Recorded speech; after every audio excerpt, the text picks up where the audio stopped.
بسم اللہ الرحمن الرحیم۔ السلام علیکم۔ ہمیں آج سورہ انعام کی آیت نمبر 52 سے شروع کرنی ہے۔ اعوذ باللہ من الشیطان الرجیم، بسم اللہ الرحمن الرحیم۔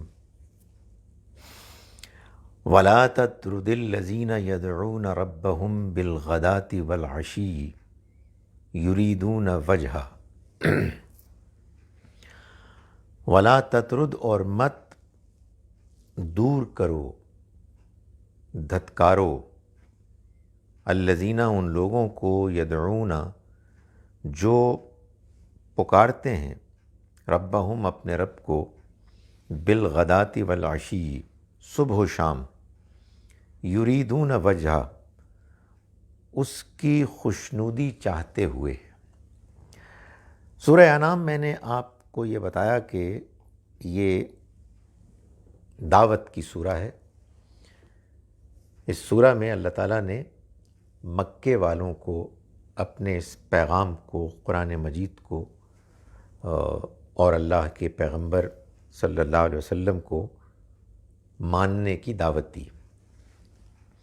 یہ پیغام سب انسانوں کے لیے ہے۔ یہ پیغام انسانوں کو اس دنیا میں اللہ کی رضا اور مرضی کے مطابق زندگی گزارنے کی دعوت دیتا ہے، اور اس کے نتیجے میں آخرت کی کامیابی کی ضمانت دیتا ہے۔ جن لوگوں کو یہ پیغام پہنچا، اور یہ سبھی پیغمبروں کے ساتھ معاملہ ہوا، ان میں جو کھاتے پیتے لوگ تھے، جو آپ سمجھیں قوم کے سردار تھے، ان میں سے اکثر ایمان نہیں لائے، بلکہ انہوں نے مخالفت کی۔ اور قرآن مجید سے معلوم ہوتا ہے کہ مخالفت کی وجہ ان کے اندر کا تکبر تھا۔ وہ اپنے آپ کو بڑا سمجھتے تھے، اور ان کا یہ خیال تھا کہ پیش کرنے والے پیغمبر بھی دنیاوی مقام مرتبے کے لحاظ سے ان سے کمتر ہیں، اور ان کے ساتھ وہ لوگ شامل ہو گئے ہیں کہ جو اراذلنا، ہمارے معاشرے کے نچلے طبقے کے لوگ ہیں۔ تو ہم سردار بھلا کیسے ان کے ساتھ شامل ہوں اور ان کی بات مانیں؟ یہ ہمارے لیے ہتک کی وجہ بنے گی، توہین کی وجہ بنے گی۔ وہ جو غریب لوگ تھے معاشرے کے، وہ اس لیے ایمان لاتے تھے کہ ان کے اور پیغام کے درمیان کوئی رکاوٹ ہی نہیں تھی۔ پیغام اللہ کا پیغام ہے۔ وہ اگر انسان کا دل پاک صاف ہو تو انسان کو متاثر کرتا ہے۔ تو جب یہ غریب لوگ، یہ معاشرے کے اس طبقے سے تعلق رکھنے والے لوگ کہ جو ایکسپلائٹ ہوتا ہے، پسا ہوا طبقہ، یہ جب پیغمبر صلی اللہ علیہ وسلم پر ایمان لائے تو قریش کے سرداروں نے، ایروگنٹ، متکبر لوگوں نے یہ کہا کہ یہ لوگ، ان کو تو ہٹائیں اپنے پاس سے، ان کو دھتکاریں، تو پھر ہم ہو سکتا ہے کہ آپ کی بات پر غور کریں۔ ان کی موجودگی میں ہم کیسے آ سکتے ہیں؟ یہ کیسے ممکن ہے کہ یہ بھی آپ کے پاس موجود ہوں اور ہم بھی آپ کے پاس آئیں اور موجود ہوں اور ہم سب ایک بن جائیں؟ یہ نہیں ہو سکتا۔ تو اس پر یہ آیہ مبارکہ کہتی ہے کہ وَلَا تَطْرُدِ الَّذِينَ، آپ ہرگز نہ دھتکاریے۔ ظاہر ہے یہ لفظ سخت لفظ ہے، نبی صلی اللہ علیہ وسلم سے خطاب کیا جا رہا ہے۔ آپ سے کوئی توقع ہی نہیں تھی کہ آپ کبھی کسی کو بھی دھتکارتے، کجا یہ کہ وہ لوگ کہ جو آپ پر ایمان لا رہے ہیں اور شوق سے ایمان لا رہے ہیں۔ یہ لفظ استعمال کیا ان کو سنانے کے لیے، وہ جو انکار کرنے والے متکبر لوگ تھے، اور کہا نبی صلی اللہ علیہ وسلم کو، یہ قرآن مجید میں بہت ہوا ہے کہ بات حضور سے کی جا رہی ہے، بات بظاہر الفاظ میں بڑی سخت ہے، لیکن حقیقت میں سنایا کسی اور کو جا رہا ہے۔ تو آپ مت دھتکاریے ان لوگوں کو کہ جو پکارتے ہیں اپنے رب کو صبح و شام، یعنی یہ بتایا جا رہا ہے کہ ان کو کیسے دھتکارا جا سکتا ہے، یہ تو وہ ہیں کہ جو اللہ کے چنے ہوئے پسندیدہ لوگ ہیں، جو اللہ کے پیغام پر ایمان لائے ہیں، پکارتے ہیں وہ اپنے رب کو صبح و شام، یریدون وجہ، اس کی خوشنودی چاہتے ہوئے، اس کی رضا کی تلاش میں۔ ما علیک من حسابہم من شیء وما من حسابک علیہم من شیء۔ اب یہ ان کے بارے میں کہا گیا کہ جو یہ تقاضا کر رہے تھے کہ اے پیغمبر، آپ کے اوپر ان کے حساب میں سے کسی چیز کی کوئی ذمہ داری نہیں، یہ آپ کی ذمہ داری نہیں ہے کہ وہ آپ پر ایمان لائیں۔ وما من حسابک علیہم من شیء، اور نہ آپ کا حساب ان کے اوپر کوئی ذمہ داری کے ساتھ موجود ہے، کچھ بھی آپ کے لیے نہ وہ جواب دہ ہیں، نہ آپ ان کے لیے جواب دہ ہیں۔ فتطردہم، کہ کہیں آپ ان کو دھتکاریں ان کی وجہ سے، فتکونا من الظالمین، اور اس طرح سے آپ مبادہ ظالموں میں سے ہو جائیں۔ یعنی یہ جو ظاہر الفاظ کی سختی ہے، اس میں اصل رخ ان کی طرف ہے۔ وہ کفار مشرکین مکے کے سردار جو اپنے تکبر کی وجہ سے اس بات کا تقاضا کر رہے تھے کہ آپ اپنے ان ساتھیوں کو اپنے سے دور کریں گے تو ہم آپ کی بات سننے کے لیے آئیں گے، تو اللہ تعالیٰ فرما رہے ہیں کہ ان کی بات ہرگز نہ مانو، آپ ان کی وجہ سے ان کو مت دھتکاریے۔ اور یہ بات بتا دی کہ ایسا اگر کوئی کرے گا تو وہ ظالم ہوگا۔ نبی صلی اللہ علیہ وسلم سے اس کا کوئی امکان ہی نہیں تھا، لیکن یہ سخت استعمال کیے جا رہے ہیں الفاظ ان کو سنانے کے لیے۔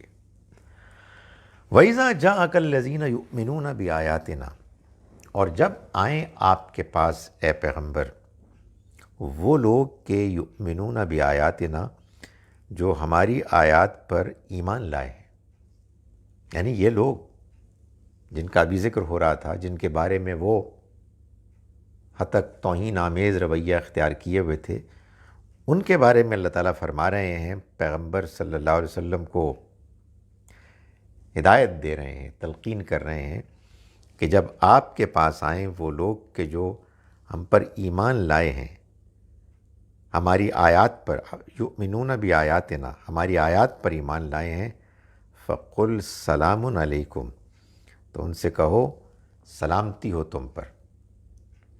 یہ الفاظ ویلکم کرنے کے لیے بھی ہوتے ہیں، آؤ سلامتی ہو تم پر، بہت اچھا کیا کہ تم آ گئے۔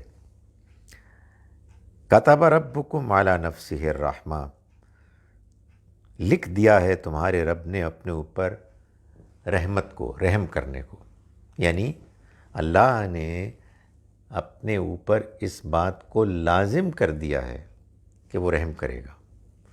اس کی رحمت ہر چیز پر چھائی ہوئی ہے، اس کی باقی تمام صفات سے زیادہ غالب صفت رحمت کی صفت ہے۔ اس کا نتیجہ کیا ہے؟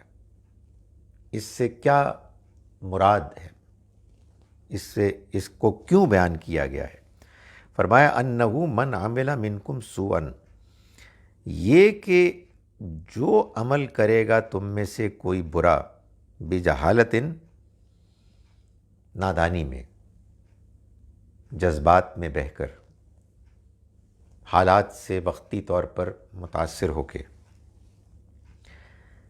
ثم تاب من بعدہ، پھر وہ توبہ کرے گا اس کے بعد، وَأَصْلَحَ، اور اصلاح کرے گا، فَإِنَّهُ غفور الرحیم، تو وہ یعنی تمہارا رب مغفرت کرنے والا ہے، رحم کرنے والا ہے۔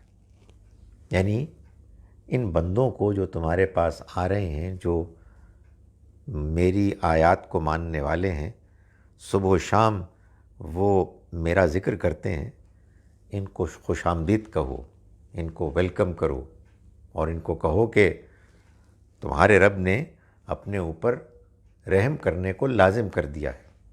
اگر تم سے کوئی غلطی، کوئی کوتاہی ہوئی ہے نادانی میں، اچانک جذبات میں بہہ کر، اور پھر تم میں سے کسی نے توبہ کی اس کے بعد اور اپنی اصلاح کی، تو جان لو کہ اللہ مغفرت کرنے والا ہے، رحم کرنے والا ہے۔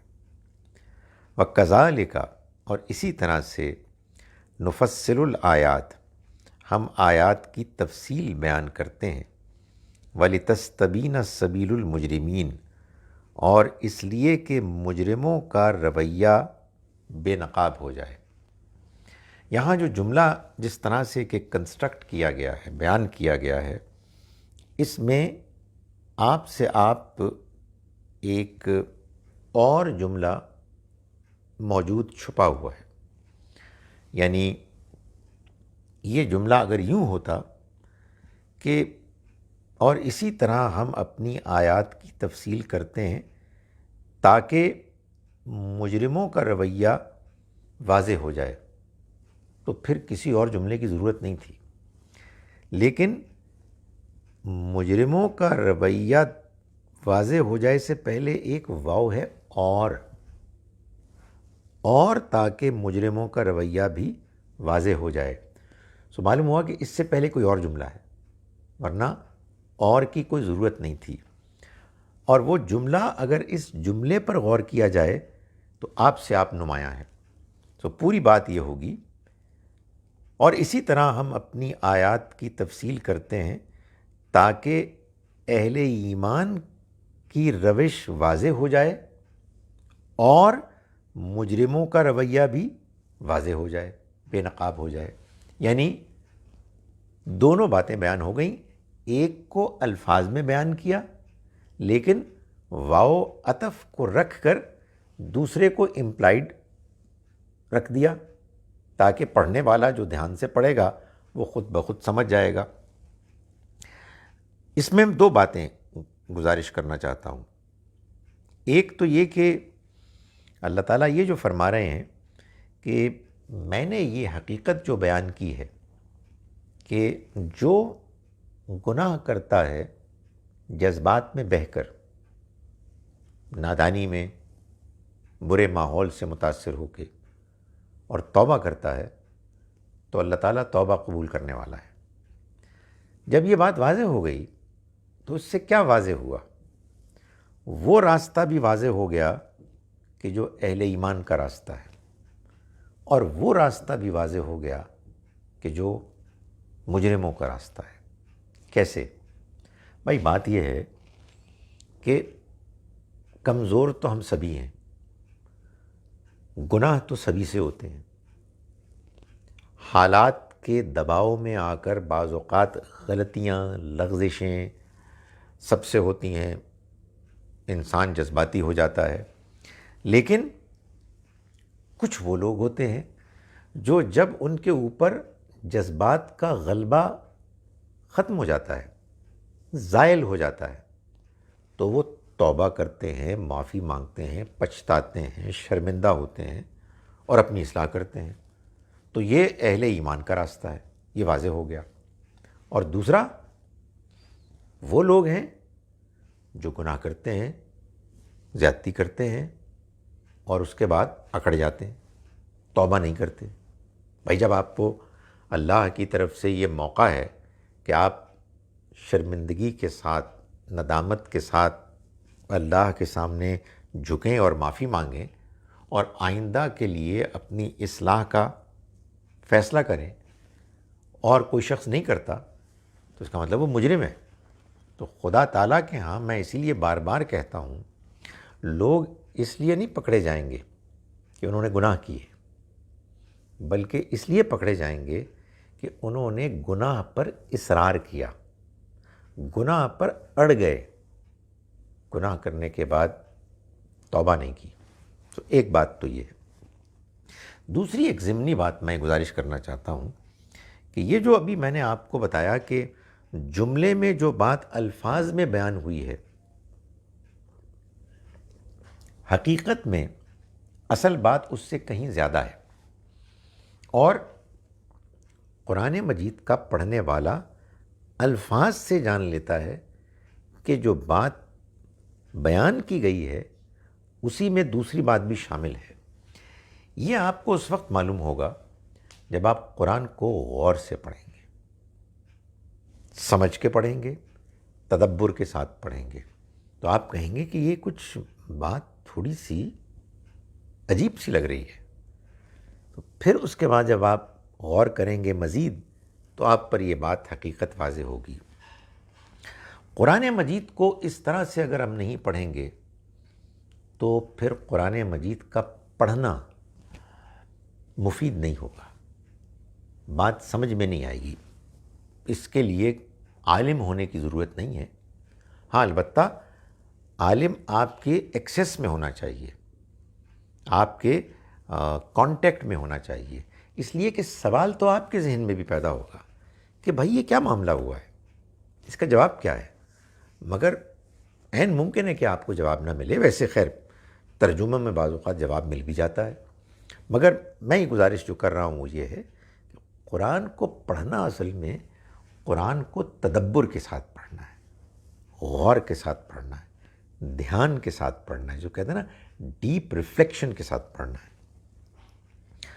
قل، آپ کہہ دیجئے، انی نہیتو، میں روک دیا گیا ہوں، ان اعبد الذین تدعون من دون اللہ، کہ میں عبادت کروں ان کی تم پکارتے ہو جن کو اللہ کے علاوہ۔ پھر یہی انہی سے خطاب ہے جو مخالفت کر رہے تھے، بات ماننے کے لیے تیار نہیں تھے، کہیں یہ کہتے تھے کہ اپنے ساتھ جو یہ تمہارے غریب غربا ساتھی ہیں ان کو ہٹاؤ، اور کہیں یہ کہتے تھے کہ کچھ ہماری بھی تو بات مانو، ہم تمہاری بات سنیں مانیں تو یہ کیا بات ہوئی، تمہیں بھی تو ہماری بات ماننی چاہیے، ہمارے معبودوں کے لیے بھی تو کچھ خیر کے الفاظ ہونے چاہیے، تم ہمارے اعمال میں شامل ہو۔ تو فرمایا کہ میں روک دیا گیا کہ میں عبادت کروں ان لوگوں کی، ان ہستیوں کی جن کو تم پکارتے ہو اللہ کے علاوہ۔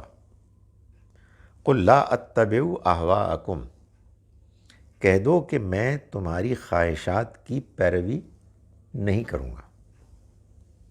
یہ خواہشات کیا ہیں؟ یہ خواہشات ان کے معبود ہیں جن کو کہ یہ پوجتے تھے۔ معبودوں کو پوجنے کو خواہش کیوں کہا گیا؟ اس لیے کہا گیا کہ یہ معبود انہوں نے خود گھڑے ہوئے تھے،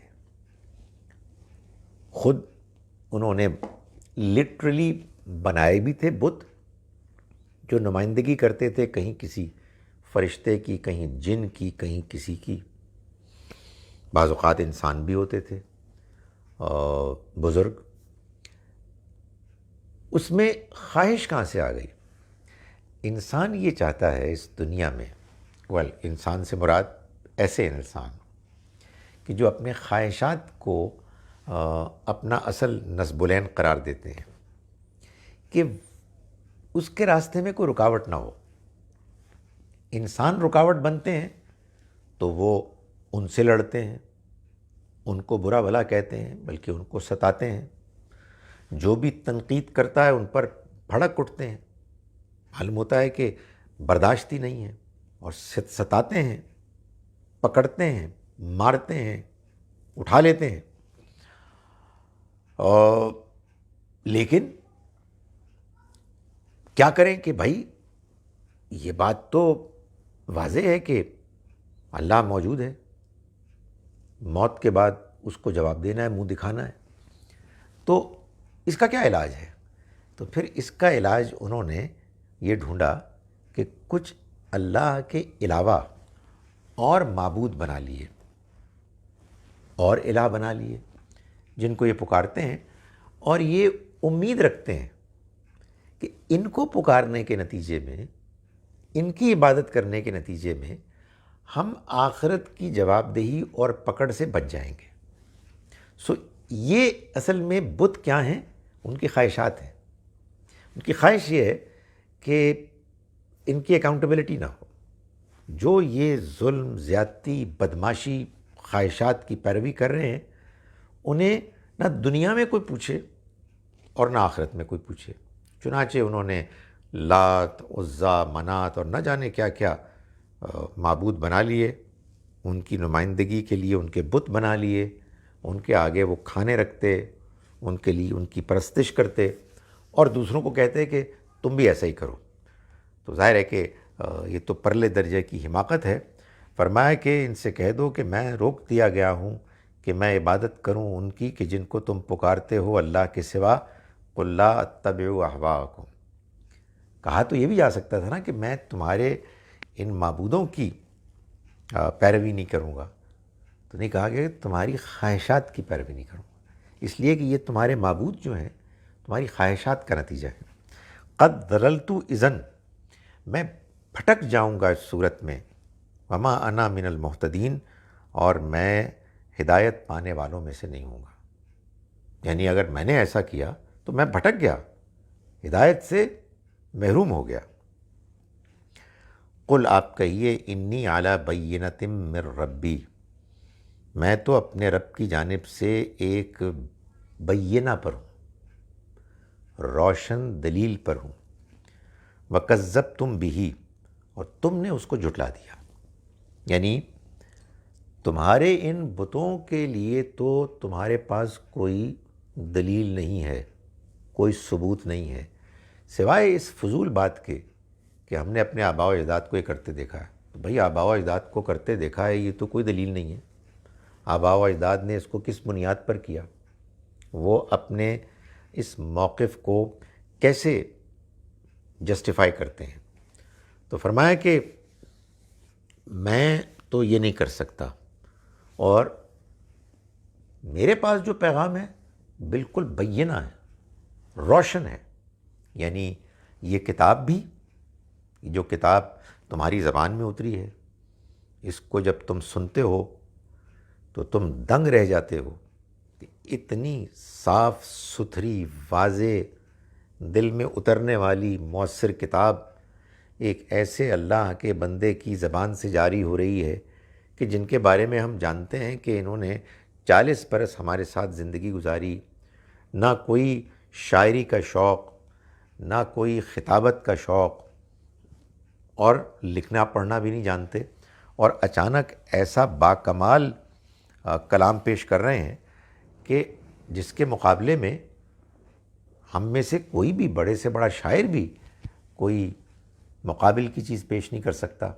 تو یہ تو ایک روشن چیز ہوئی۔ دوسری، اللہ کے پیغمبر صلی اللہ علیہ وسلم کا کردار۔ قرآن مجید سے معلوم ہوتا ہے کہ پیغمبر اپنے پیغمبری کا دعویٰ کرنے، اس کی دعوت دینے سے پہلے اپنے کردار کو پیش کرتے ہیں کہ بھائی تم نے کہیں کوئی دیکھا کہ میں کسی کو دھوکہ دے رہا ہوں، میں امانت میں خیانت کر رہا ہوں، معاہدے کی خلاف ورزی کر رہا ہوں، کسی کے ساتھ میں زیادتی بدتمیزی کر رہا ہوں؟ میں کیسے ممکن ہے کہ میں کہ جو ساری عمر جتنی میں نے گزاری ہے تم لوگوں کے ساتھ ہمدردی کی، اور اب میں آ کے تم کو دھوکہ دوں گا؟ تو نہیں، یہ سب کو معلوم ہوتا ہے کہ بالکل واضح اور روشن بات ہے کہ یہ جو پیغام آیا ہے یہ اصل میں ایک روشن واضح دلیل ہے میرے ربی، میرے رب کی طرف سے۔ وَكَذَّبْتُمْ بِهِ، اور تم نے اس کو جھٹلا دیا۔ یعنی بجائے اس کے کہ تم اس کو سنتے، سمجھتے، اور پھر اس کے بعد اگر تمہارے ذہن میں کوئی سوال اشکال ہوتا تم اس کو پیش کرتے، بات کو جانتے، تم نے اس کو جھوٹ قرار دے دیا۔ گویا کہ تم اپنے ضمیر کے سامنے کھڑے ہو کر اس کی مخالفت کر رہے ہو. تم جانتے ہو اپنے اندر کہ یہ بالکل واضح روشنی ہے، یہ اللہ کا پیغام ہے، مگر تم نے اس کو جھٹلا دیا. ما عندی ما تستعجلون بھی، میرے پاس نہیں ہے وہ کہ جس کی تم جلدی مچا رہے ہو. وہ نہ صرف یہ کہ جھٹلاتے، بلکہ جب ان کو یہ بتایا جاتا کہ اگر تم نے اس پیغام کو مسترد کر دیا تو یہ اللہ کے رسول لے کر آئے ہیں، اور اللہ کے رسولوں کے معاملے میں اللہ تعالیٰ کا یہ فیصلہ ہے کہ اگر اس کے رسول کوئی پیغام لے کر آئیں اور قوم اس کو جھٹلا دے، اس کا انکار کر دے، تو پھر اس قوم کے اوپر اللہ کا عذاب آتا ہے، اللہ کی پکڑ آتی ہے. تو یہ بات تو ان کو بتا دی گئی. فرمایا کہ میرے پاس نہیں ہے وہ کہ جس کی تم جلدی مچا رہے ہو، یعنی عذاب. کیا ہوتا؟ ان کو جب اس کی دھمکی دی جاتی تو اور غرور تکبر میں وہ کہتے کہ کہاں ہے عذاب، کہتے کہ کہاں ہے عذاب، لے آؤ عذاب اگر وہ کہیں ہے. تو اس کے جواب میں یہ کہا گیا کہ ما عندی ما تستعجلون بھی، میرے پاس نہیں ہے وہ کہ جس کی تم جلدی مچا رہے ہو. ان الحکم الا للہ، اس کا حکم، اس کا فیصلہ تو صرف اللہ کے پاس ہے. میرا رب ہے جو فیصلہ کرتا ہے، وہ سب کچھ جانتا ہے، ہر چیز پر قدرت رکھتا ہے. اس کے ہاں ایک مدت مقرر ہے، جب وہ مدت پوری ہو جائے گی عذاب آ جائے گا، اس سے پہلے نہیں آ سکتا. اور یہ میرا اختیاری نہیں ہے، میں عذاب لانے والا نہیں ہوں، میرے پاس اس کی کوئی اتھارٹی نہیں ہے. یقص الحق کا، وہی حق کو واضح کرے گا، وہو خیر الفاصلین، اور وہ بہترین فیصلہ کرنے والا ہے. میں تو صرف اس کا پیغام تم تک پہنچا رہا ہوں، فیصلہ وہ کرے گا اور اس کا فیصلہ کبھی غلط نہیں ہو سکتا.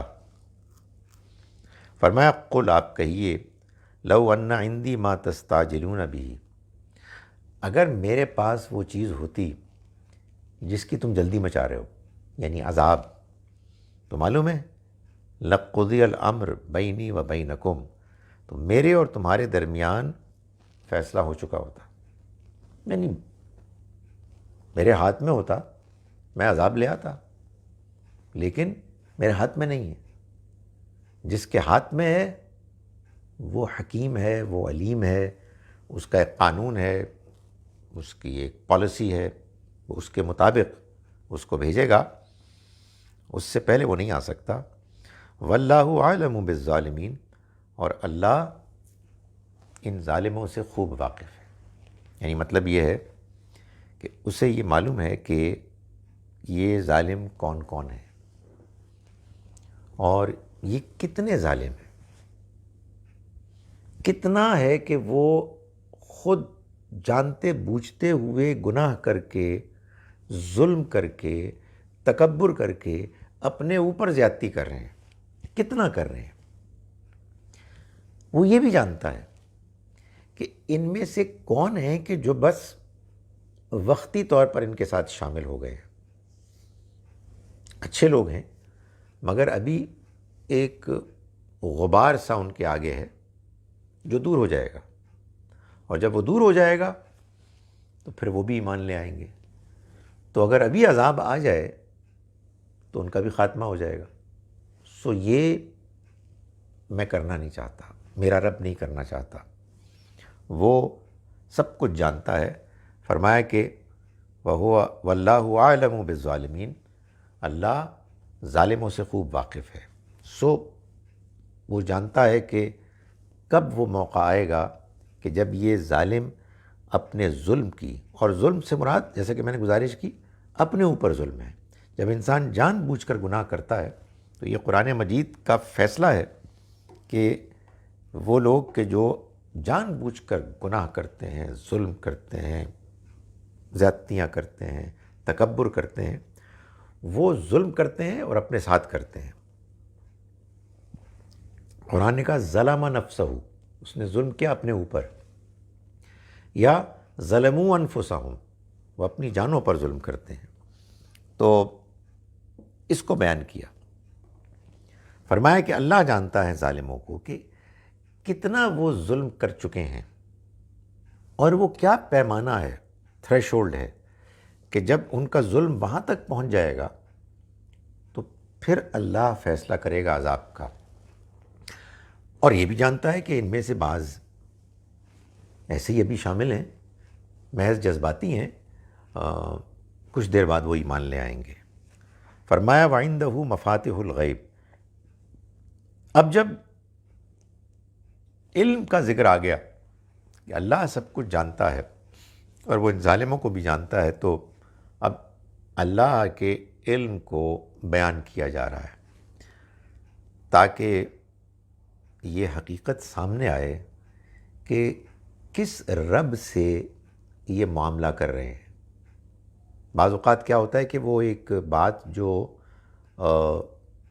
اختصار کے ساتھ اصولی طور پر آپ بیان کرتے ہیں تو اس کا اتنا اثر نہیں ہوتا، لیکن جب تفصیل سامنے آتی ہے تو آدمی بعض اوقات دنگ رہ جاتا ہے کہ اوہو، اچھا تو اللہ کے جاننے والا ہونے کا یہ مطلب ہے، تو اس کو واضح کیا جا رہا ہے۔ فرمایا کہ وَعِندَهُ مَفَاتِحُ الْغَیْبِ، اس کے پاس غیب کی کنجیاں ہیں، چابیاں ہیں۔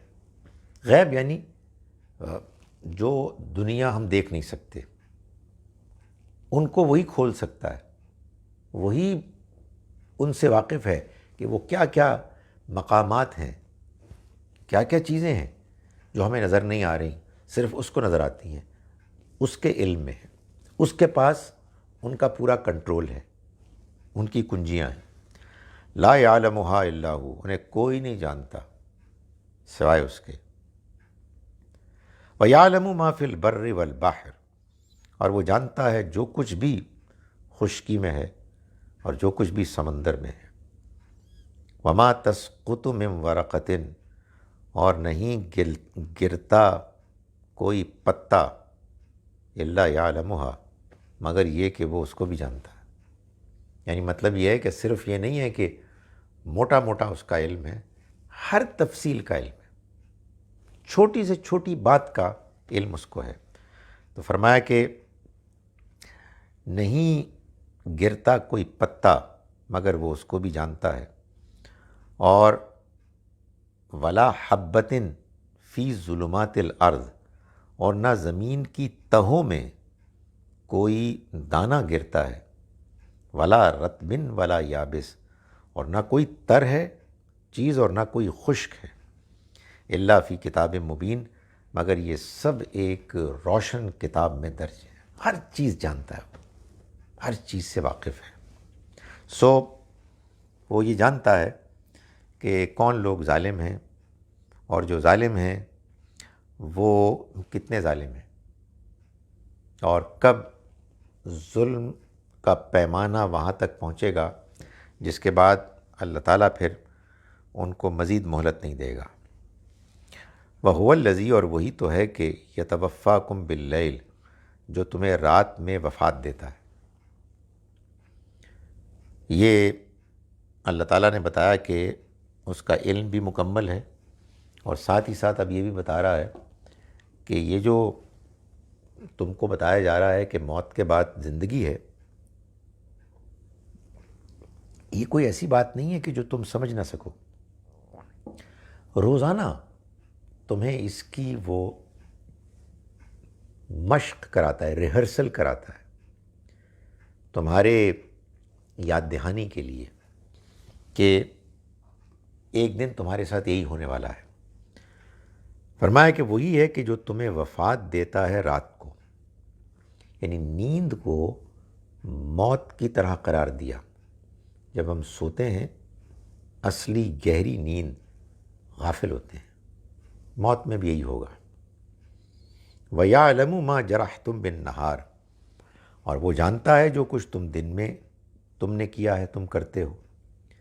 ثُمَّ يَبْعَثُكُمْ فِيهِ، پھر تمہیں اس میں اٹھاتا ہے، یعنی دن میں، لیقضا اجل مسمى، تاکہ ایک معین طے شدہ مدت پوری کی جائے. ثم الیہ مرجعکم، پھر اسی کی طرف تمہارا لوٹنا ہوگا. ثم ینبئکم، پھر وہ تمہیں باخبر کر دے گا. بما کنتم تعملون، ان چیزوں کے بارے میں کہ جو تم کیا کرتے تھے. سو یہ بتایا کہ دیکھو یہ جو تم کو خبر دی جا رہی ہے کہ موت کے بعد ایک اور زندگی ہے، یہ ایک سچی خبر ہے، اور اس خبر کو جاننے اور ماننے میں تمہیں اس لیے کوئی زحمت نہیں ہونی چاہیے کہ بھائی روزانہ تو تم موت کے بعد زندگی دیکھتے ہو، یہ جو تم سوتے ہو یہ کیا ہے؟ کبھی غور کیا ہے؟ بالکل بے ہوش، بے بس، اپنے آپ سے ناواقف ہوتے ہو. صرف یہ ہے کہ جسم میں تمہارے جان ہوتی ہے، سانس لے رہے ہوتے ہو، ورنہ حقیقت یہ ہے کہ تمہیں ہوش کوئی نہیں ہوتا. اور پھر ایک مرتبہ تم اٹھتے ہو، جیسے موت کے بعد لوگ اٹھیں گے اور یہ سوچیں گے کہ نیند سے کس نے ان کو اٹھا دیا. فرمایا وَهُوَ الْقَاهِرُ فَوْقَ عِبَادِهِ، اور وہ حاوی ہے، غالب ہے اپنے بندوں پر. وَيُرْسِلُ عَلَيْكُمْ حَفَظًا، اور وہ تم پر اپنے نگران مقرر رکھتا ہے، یعنی تمہارے ساتھ اس کے فرشتے ہیں، وہ تمہیں حفاظت دیتے ہیں ان مشکلات سے کہ جو اس دنیا میں ان کے بغیر تمہیں آ سکتی ہیں، اور تمہیں بچائے رکھتے ہیں جب تک کہ تمہاری موت کا وقت نہ آ جائے. حتیٰ اذا جاء احدکم الموت، یہاں تک کہ جب تم میں سے کسی پر موت آ جاتی ہے، توفتہ رسلنا، تو ہمارے فرشتے، ہمارے رسول اس کی روح قبض کرتے ہیں. وہم لا یفرطون، اور وہ کوئی کوتاہی نہیں کرتے، یعنی پھر وقت مدت ختم ہو جاتی ہے، اس کے بعد کوئی امکان نہیں ہوتا کہ آپ واپس جا سکیں. یہ ایک ایسی حقیقت ہے کہ جس کو کوئی نہیں جھٹلا سکتا، مگر یہ ایک عجیب بات ہے کہ اس حقیقت کو جاننے اور ماننے کے باوجود لوگ زندگی میں اتنے مگن ہوتے ہیں کہ وہ اس کی پرواہ نہیں کرتے. فرمایا ثم ردوا الی اللہ مولاہم الحق، پھر وہ لوٹا دیے جائیں گے اللہ کی طرف جو ان کا مولا حقیقی ہے. الا لہ الحکم، جان لو کہ اسی کا سارا فیصلہ ہے، اسی کے پاس حکم ہے. وہو اسرع الحاسبین، اور وہ حساب چکانے میں بہت جلدی کرنے والا ہے. یعنی یہ مت سمجھو کہ تمہاری پکڑ تمہارے حساب کتاب میں ابھی بہت دیر ہے. نہیں، جب وہ حساب چکانے آئے گا تو وہ اسے کوئی مشکل نہیں ہوگی، فوراً اس کو چکا دے گا، اس لیے کہ وہ حساب کرنے میں بہت تیز ہے. فرمایا کہ قل من ینجیکم من ظلمات البر والبحر، ان سے پوچھو کہ وہ کون ہے کہ جو نجات دیتا ہے تم کو خشکی اور سمندر کے اندھیروں میں. تدعونہ تضرعا وخفیہ، تمہیں نجات دیتا ہے جب کہ تم اس کو پکارتے ہو گڑ گڑا کر اور چپکے چپکے. ظاہر ہے اللہ کو تو وہ مانتے تھے، اور یہ جو جھوٹ موٹ کے انہوں نے خدا گڑھ لیے تھے، یہ بھی جانتے تھے کہ ان کی کوئی حیثیت نہیں ہے، تو ہم نے بنائے ہیں، ہماری سوچ ہے، ہماری تخلیق ہے، ہمیں ضرورت تھی خواہشات پورا کرنے کے لیے کہ ان کا سہارا لیں. تو جب تمہیں مشکل آتی ہے اور تم اندھیروں میں ہوتے ہو، خشکی کے، سمندر کے، طوفان آتا ہے، موجیں آتی ہیں، تو تم اسی کو پکارتے ہو. گڑ گڑاتے ہوئے پکارتے ہو، چپ کے دوسروں سے چھپ کے بھی پکارتے ہو، اور کہتے ہو کہ لئن انجانا من ہذہ، اگر اس نے نجات دے دی ہم کو اس سے، اس طوفان سے، اس مصیبت سے، لنکونن من الشاکرین، تو ہم لازماً شکر گزاروں میں سے ہو جائیں گے۔ قل اللہ، ان کو کہو کہ اللہ ہی ہے، ینجیکم منہا، جو نجات دیتا ہے تم کو اس سے، ومن کل کربن، اور ہر دوسری تکلیف سے، ثم انتم تشرکون، پھر عجیب بات ہے کہ تم وہ ہو کہ اس کے باوجود تم شرک کرتے ہو، اللہ کے ساتھ اوروں کو شریک ٹھہراتے ہو۔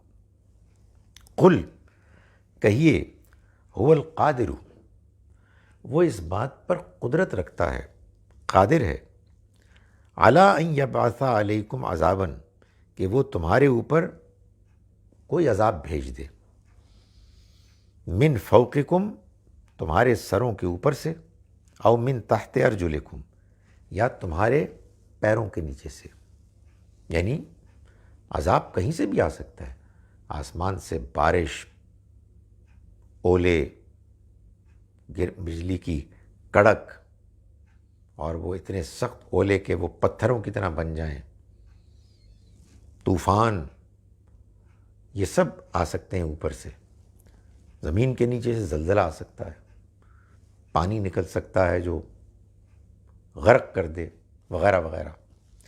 تو فرمایا کہ وہ اس پہ قادر ہے، قدرت رکھتا ہے کہ وہ اوپر سے یا نیچے سے تم کو عذاب سے دوچار کرے، یا او یلبسکم شیعان، یا تم کو گروہ در گروہ کر دے، وَيُذِيقَ بَعْضَكُمْ بَأْسَ بَعْضٍ، اور ایک کو دوسرے کی جنگ کا، لڑائی کا، تشدد کا مزہ چکھائے۔ انظر، دیکھو، کیف نصرف الآیات، کیسے ہم اپنی آیات کو مختلف پہلوؤں سے بدل بدل کر بیان کرتے ہیں، لعلہم یفقہون، شاید کہ وہ بات کو سمجھیں۔ فرمایا وَكَذَّبَ بِهِ قَوْمُكَ، اور اس کو جھٹلا دیا آپ کی قوم نے، وَهُوَ الْحَقُّ، حالانکہ یہ حق ہے، یعنی نبی صلی اللہ علیہ وسلم کو خطاب کر کے فرمایا کہ یہ اللہ کا سچا پیغام ہے، ایسا سچا پیغام کہ جو اپنی سچائی کو خود ثابت کر رہا ہے۔ ہر سچے حق پسند انسان کے لیے اس کی سچائی عیاں ہے۔ فرمایا اور تمہاری قوم نے اس کو جھٹلا دیا۔ قل لست علیکم بوکیل، ان سے کہہ دو کہ میں تمہارے اوپر کوئی زبردستی کرنے والا تو نہیں، کوئی داروغہ تو ہوں نہیں، مجھے یہ کام تو نہیں سونپا گیا کہ میں زبردستی تم سے منوا لوں۔ فرمایا لکل نبأ مستقر، ہر بات کے لیے ایک وقت مقرر ہے، یعنی ہر اہم فیصلے کے لیے، اللہ کے ہر اہم معاملے کے لیے کہ جو وہ طے کرتا ہے، ایک وقت مقرر ہے۔ وسوف تعلمون، تو تم عنقریب جان لو گے، یعنی تم عنقریب جان لو گے، دیکھ لو گے کہ یہ جو تم کو بتایا جا رہا ہے کہ اگر تم نے اللہ کے پیغام کو ٹھکرا دیا، جانتے بوجھتے ہوئے تم نے اس کا انکار کر دیا، تو پھر اللہ کا عذاب تمہیں چھوڑے گا نہیں اور آ پکڑے گا، جیسے پچھلے رسولوں کی قوموں کے ساتھ ہوا۔ تو یہ ایک بڑی خبر ہوتی ہے، تو فرمایا اس طرح سے ہر بڑی خبر کا ایک وقت مقرر ہے، جب وہ آ جائے گا تو تم جان لو گے اور وہ عنقریب آ جائے گا۔ ان آیات کا ترجمہ میں آپ کے سامنے ایک مرتبہ پھر کر رہا ہوں۔ ہم نے آج آیت نمبر 52 سے 52 سے اپنے سبق کا آغاز کیا۔ ہم شروع کرتے ہیں اس اللہ کے نام کے ساتھ جس کی رحمت بے پناہ ہے، جس کی عنایت ہمیشہ کے لیے ہے۔ وَلَا تَطْرُدِ الَّذِينَ يَدْعُونَ رَبَّهُمْ بِالْغَدَاةِ وَالْعَشِيِّ، اے پیغمبر آپ مت دھتکاریے ان لوگوں کو کہ جو پکارتے ہیں اپنے رب کو صبح و شام، یریدون وجہا، اس کی خوشنودی چاہتے ہوئے، اس کی رضا چاہتے ہوئے، ما علیک من حسابہم، آپ کے اوپر ان کا کوئی حساب کتاب نہیں، من شیئن، کچھ بھی، وما من حسابک، اور نہ آپ کے حساب کا معاملہ، علیہم، ان پر ہے، ان کی ذمہ داری ہے، من شیئن، کچھ بھی، فتطردہم، کہ آپ ان کو دھتکاریں جن کو یہ چاہتے ہیں کہ یہ آپ کے سامنے سے ہٹ جائیں، فتکونا، تو اگر ایسا کیا تو آپ ہو جائیں گے من الظالمین، ظالموں میں سے، وکذالک، اور اسی طرح سے، فتنا، ہم نے آزمایا، بعضہم ببعض، یہ لگتا ہے یہ آیت میں نے چھوڑ دی تھی، شکر ہے کہ ترجمے میں یہ اسی لیے میں ترجمہ کرتا ہوں کہ وہ آیت اگر کوئی چھوڑ دی ہے تو وہ آ جائے، وکذالک، اور اسی طرح سے، فتنا، ہم نے آزمایا، بعضہم ببعض، ان میں سے بعضوں کو بعضوں کے ذریعے سے، لیقولوا، اس کا نتیجہ یہ نکلا کہ وہ کہیں، وہ کہتے ہیں، اہؤلاء من اللہ علیہم، کیا یہ ہیں کہ جن کو اللہ نے پسند کیا، جن پر احسان کیا، من بیننا، ہم میں سے، ہمارے درمیان میں سے، یعنی میں نے جیسا کہ گزارش کی کہ وہ ان بیچارے غریب لوگوں کو جو معاشرے کے معاشی طور پر نچلے طبقے سے تھے، ان کے بارے میں کہتے تھے ان کو اگر آپ اپنے سامنے سے ہٹائیں گے تو ہم آئیں گے، تو اللہ تعالیٰ نے فرمایا یہی تو آزمائش ہے۔ اسی طرح سے اللہ نے بعض لوگوں کو بعض کے ذریعے سے آزمایا کہ وہ پھر یہ کہیں کہ کیا یہ ہیں کہ جن پر اللہ نے احسان کیا ہم میں سے، یعنی ہمارے درمیان ان کو چنا، یہ ظاہر ہے ہتک انسلٹنگ انداز میں وہ کہہ رہے تھے۔ اللہ تعالیٰ نے جواب دیا، الیس اللہ بعالم بالشاکرین، کیا اللہ نہیں جانتا، خوب جانتا ان کو کہ جو شکر گزار ہیں، یعنی مطلب یہ ہے کہ یہ نعمت، یہ انعام تو انہی کو ملے گا کہ جو واقعی شکر گزار ہیں، جو قدردان ہیں، جو قدر کرتا ہے وہ اللہ کی مہربانی، اللہ کے پیغام، اس کی ہدایت کو پاتا ہے، اور جو ناقدری کرتا ہے وہ نہیں پا سکتا، چاہے وہ کوئی بھی ہو۔ اس وجہ سے ہمیں اگر کسی کے بارے میں یہ دلچسپی ہے کہ وہ ہدایت پائے تو ہم بس دعا کر سکتے ہیں اور اس کو یہ سمجھا سکتے ہیں کہ اللہ کے پیغام، اس کی ہدایت کی قدر کرو، اس لیے کہ اللہ قدر کرنے والوں ہی کو نوازتا ہے۔ تو فرمایا کہ یہ جو متکبرانہ انداز میں ان کے بارے میں کہہ رہے ہیں تو ایک آزمائش ہے، اللہ تعالیٰ دیکھنا چاہتا ہے کہ کون حق پسند ہیں اور کون مغرور لوگ ہیں، کون اپنی خواہشات اور اپنی انانیت کے پیچھے پڑے ہوئے ہیں، اسی کی گرداب میں پھنسے ہوئے ہیں۔ فرمایا وَإِذَا جَاءَكَ الَّذِينَ يُؤْمِنُونَ بِآيَاتِنَا، جب آپ کے پاس آئیں وہ لوگ کہ جو ہماری آیات پر ایمان رکھتے ہیں، فَقُلْ سَلَامٌ عَلَيْكُمْ، تو آپ کہیے تم پر سلامتی ہو، كَتَبَ رَبُّكُمْ عَلَى نَفْسِهِ الرَّحْمَةَ، تمہارے رب نے اپنے اوپر رحم کرنے کو لازم کر لیا ہے، أَنَّهُ مَنْ عَمِلَ مِنْكُمْ سُوءًا، یہ کہ جب تم میں سے کوئی شخص کوئی برائی کرے گا، بجہالتٍ، نادانی میں، جذبات میں بہہ کر، ثم تابا، پھر توبہ کرے گا، پلٹے گا، من بعد ہی، اس کے بعد، وَأَصْلَحَ، اور اصلاح کرے گا، وَأَنَّهُ غَفُورٌ رحیم، تو وہ مغفرت کرنے والا، رحم کرنے والا ہے۔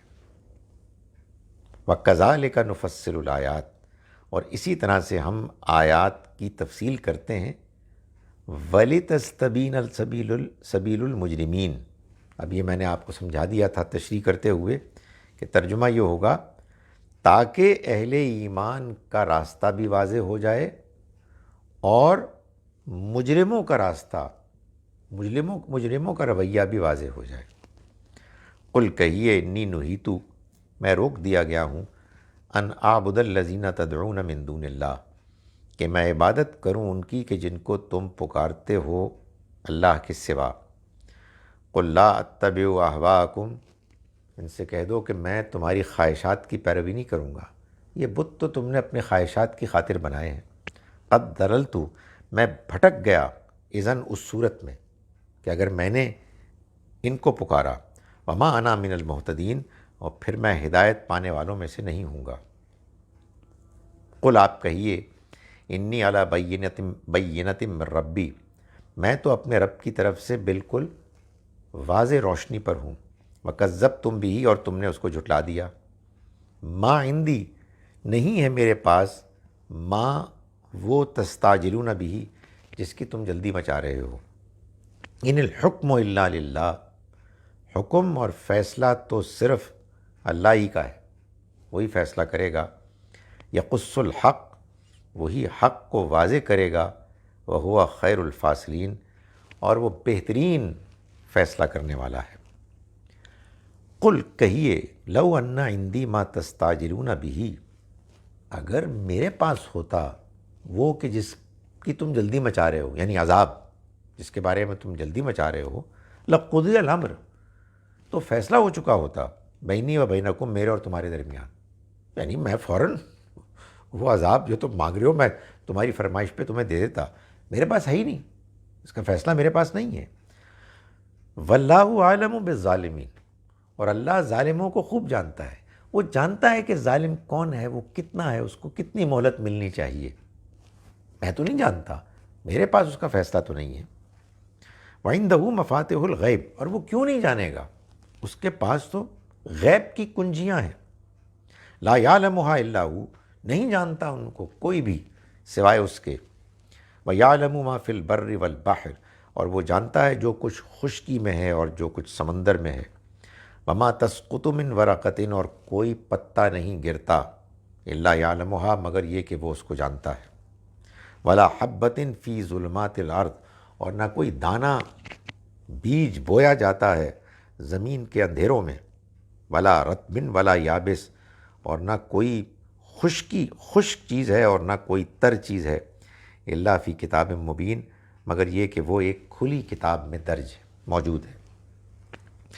وَهُوَ الَّذِی يَتَوَفَّاكُم بِاللَّیْلِ، اور تمہیں یہ موت کے بعد کی زندگی کے بارے میں خیال ہو رہا ہے، دیکھتے نہیں، وہی تو ہے کہ جو تمہیں وفات دیتا ہے رات کے وقت۔ وَيَعْلَمُ مَا جَرَحْتُم بِالنَّهَارِ، اور وہ جانتا ہے کہ تم دن میں تم کیا کرتے ہو، تم نے کیا کیا۔ ثُمَّ يَبْعَثُكُمْ فِيهِ، پھر وہ اٹھاتا ہے تمہیں اس میں، یعنی دن میں، لِيُقْضَىٰ أَجَلٌ مُّسَمًّى، تاکہ ایک وقت مقرر پورا ہو جائے۔ ثُمَّ إِلَيْهِ، پھر اسی کی طرف، مرجعکم، تمہارا لوٹنا ہوگا۔ ثم، پھر ينبئکم، وہ تمہیں آگاہ کر دے گا، بما کنتم تعملون، اس بارے میں کہ جو تم عمل کیا کرتے تھے۔ وَهُوَ الْقَاهِرُ فَوْقَ عِبَادِهِ، اور وہ اپنے بندوں پر پوری طرح حاوی ہے۔ وَيُرْسِلُ عَلَيْكُمْ حَفَظًا، اور وہ تم پر اپنے نگران مقرر رکھتا ہے۔ حَتَّى إِذَا جَاءَ أَحَدَكُمُ الْمَوْتُ، یہاں تک کہ تم میں سے کسی ایک پر موت آ جاتی ہے، توفتہ رسلنا، تو اس کو وفات دے دیتے ہیں، روح قبض کر لیتے ہیں اس کی ہمارے فرشتے، وہم لا یفرطون، اور وہ کوئی کوتاہی نہیں کرتے۔ ثم ردوا، پھر وہ لوٹا دیے جاتے ہیں، الی اللہ، اللہ کی طرف، مولاہم الحق، جو ان کا حقیقی مولا ہے۔ الا لہ الحکم، جان لو اسی کا فیصلہ ہے، اسی کا حکم ہے۔ وہو اسرع الحاسبین، اور وہ حساب کتاب لینے میں بہت جلدی کرنے والا ہے۔ قل من ینجیکم، پوچھو ان سے کہ کون تم کو نجات دیتا ہے، من ظلمات البر والبحر، خشکی اور سمندر کے اندھیروں میں، تدعونہ، تم پکارتے ہو اس کو، تضرعا و خفیہ، گڑ گڑاتے ہوئے بھی اور چپکے چپکے بھی۔ لئن انجانا، اگر اس نے ہم کو نجات دے دی، من ہذہ، اس سے، لنکونن من الشاکرین، تو ہم لازماً ہو جائیں گے شکر گزاروں میں سے۔ قل اللہ، کہیے کہ اللہ ہے، ینجیکم، جو نجات دیتا ہے تم کو، منہا، اس سے، ومن کل کربن، اور ہر دوسری تکلیف سے۔ ثم انتم، پھر یہ تم ہو کہ جو تشرکون شرک کرتے ہو۔ قل کہیے هو القادر، وہ قادر ہے اس پر، قدرت رکھتا ہے، ان یبعث علیکم عذاباً کہ تم پر بھیجے وہ عذاب من فوقکم تمہارے سروں کے اوپر سے، او من تحت ارجلکم یا تمہارے پیروں کے نیچے سے، او یلبسکم شیعا یا تم کو وہ گروہ در گروہ بنا دے، اور پھر ویذیق بعضکم باس بعض، پھر تم کو ایک کو دوسرے کی لڑائی کا، جنگ، تشدد کا مزہ چکھائے۔ انظر دیکھو کیف نصرف الآیات، کیسے ہم بدل بدل کر مختلف پہلوؤں سے آیات پیش کرتے ہیں، لعلہم یفقہون تاکہ یہ سمجھیں۔ وکذب بہ قومک، اور جھٹلا دیا اس کو یعنی اس پیغام کو تمہاری قوم نے، وہو الحق، حالانکہ یہ حق ہے۔ قل لست علیکم بوکیل، کہہ دو کہ میں تم پر کوئی زبردستی کرنے والا نگران نہیں ہوں۔ لکل نبأ، اور ہر اہم خبر کے لیے مستقر، ایک وقت مقرر ہے، وسوف تعلمون، تو تم عن قریب جان لوگے۔ اقول قولی ھذا واستغفر اللہ لی ولکم ولسائر المسلمین والمسلمات۔ وعلیکم السلام، یہ کیا سوال ہے؟ Part 63 topic issue singing and music program response to 23 questions by Javed Ahmad Ghamidi. All fine arts activities just like singing, painting, poetry, etc.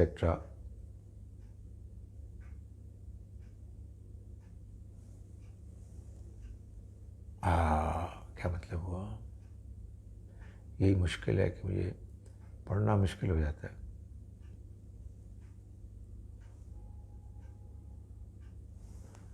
Can be used for good purposes and removing hate feeling in society. And it is not a breaking religion limits, just like in fine arts are not creating atheists or denying Allah and spreading vulgarity or terrorism, then it is not forbidden, prohibited. Okay. Food is, یہ بہت لمبا ہے اصل میں، مجھ سے پڑھا نہیں جاتا اس طرح سے۔ آپ اگر تو مجھ سے کچھ سوال کرنا ہے تو میرے واٹس ایپ نمبر پہ کیجئے، میں سوال جواب الگ سے تقریباً اب میں روزانہ ہی میں دے رہا ہوں، اور اس کے گروپس میرے بنے ہوئے ہیں، اگر آپ مجھے اس میں بھیج دیں۔ پاکستان سے یہ نمبر بنے گا 033549444936 033549444936، اور ظاہر پاکستان سے آپ باہر ہیں تو 0 کی جگہ +92 لگا دیں گے۔ آپ وہاں پوچھ لیں، یہاں سلپ ہو جاتا ہے، وہ میرے سے بڑا مشکل ہو جاتا ہے۔ انشاءاللہ پھر اگلی جمعے ملاقات ہوگی۔ السلام علیکم ورحمۃ اللہ وبرکاتہ۔